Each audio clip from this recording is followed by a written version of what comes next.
এই যে দেখতেছেন, 3টা কারণে প্রবাসীদের হাতে 5 থেকে 10 বছর বিদেশ করার পরও তার কাছে কোনো টাকা থাকে না। 3টা ভুলের কি কি?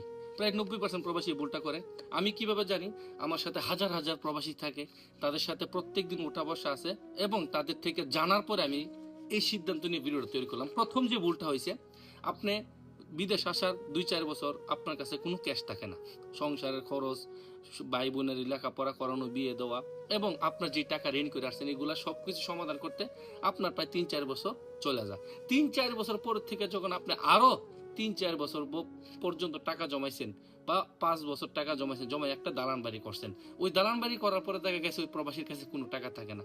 তাকে 7-8-10 বছর পর পর্যন্ত জিজ্ঞেস করলে আপনি কত টাকার মালিক, সে বলে আমার কাছে কোনো টাকা নাই, কারণ আমি 30 থেকে 40 লক্ষ টাকার বাজেট একটা বিল্ডিং করলাম।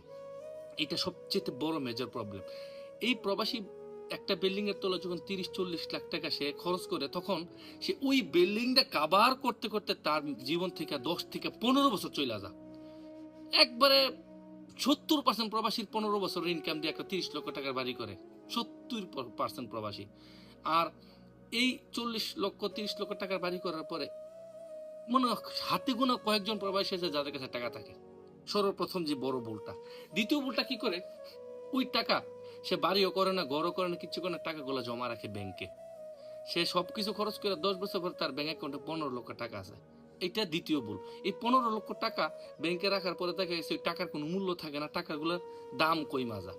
3 নম্বর ভুলটা হয়েছে, ওই টাকাগুলা বিশ্বাস করে তার 5-7 বছরের কামাই তার মার অ্যাকাউন্টে, তার বাবার অ্যাকাউন্টে, অথবা তার ভাইয়ের অ্যাকাউন্টে, অথবা তার বোনের অ্যাকাউন্টে, অথবা তার বউয়ের অ্যাকাউন্টে, এই 5টা ধরনের মানুষের অ্যাকাউন্টে রাখার পরে সে ওই দেশে গিয়ে টাকাগুলো পায় না। তুমি টাকাটা কি করবা, কি জন্য টাকাটা নিবা, খরচ করতে তার সমস্যা হয়।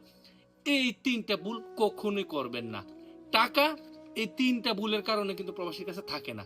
এখন আপনারা প্রশ্ন করতে পারেন, ভাই তাহলে আমরা টাকা কিভাবে করব, কোথায় রাখবো? এই সিদ্ধান্তটা আমি নাও দিলাম। টাকা কোথায় রাখবেন, কিভাবে আপনার টাকাগুলো সেভ করবেন, কিভাবে দেশে গিয়ে কিছু একটা করতে পারেন, আপনার 10 বছর পরে কিভাবে আপনি একটা স্বাবলম্বী প্রবাসী হতে পারেন, এই সম্পর্কে যারা সচেতন ব্যক্তি আছেন ভিডিও নিচে কমেন্ট করবেন। এই ভিডিওর কমেন্টগুলো দেখবো, দেখে সেটা ওই যেই ব্যক্তির প্রয়োজন, যে ভাই আমি কি করবো আমাকে একটা বুদ্ধি দেন, ওই বাইটা ওই কমেন্টটা পড়ে আপনি দেখে নেবেন। এখানে একাধিক কমেন্ট আসতে পারে, যে কমেন্টটা আমাদেরও ভালো লাগে, যুক্তিসঙ্গত, এটাকে আমি পিন করে উপরে রেখে দেবো। তাহলে এই 3টে ভুল করার আগে হাজারবার চিন্তা করবেন। কেননা একজন প্রবাসী আপনি 30 থেকে 40 লাখ টাকা খরচ করে বিল্ডিং করার পরে যদি 10-15 বছর পরে আপনার অ্যাকাউন্টে জিরো থাকে, তাহলে বিল্ডিং দিয়ে তো পানি খেয়ে লাভ নেই।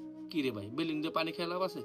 ওই 30-40 লক্ষ টাকা এমন জায়গায় খাটাতে হবে, যে জায়গায় খাটাইলে ভবিষ্যতে আর টাকা বাড়তে পারে, আমার সংসার চলতে পারে। এটা হচ্ছে আমার ছোট্ট একটা মানে আইডিয়া।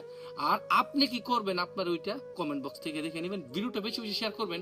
অনেক প্রবাসী আছে ভাই, এই সচেতনমূলক ভিডিওটা দেখলে হয়তো ওনার ভিতরে কিছু পরিবর্তন আসতে পারে। ভালো থাকবেন। আসসালামু আলাইকুম।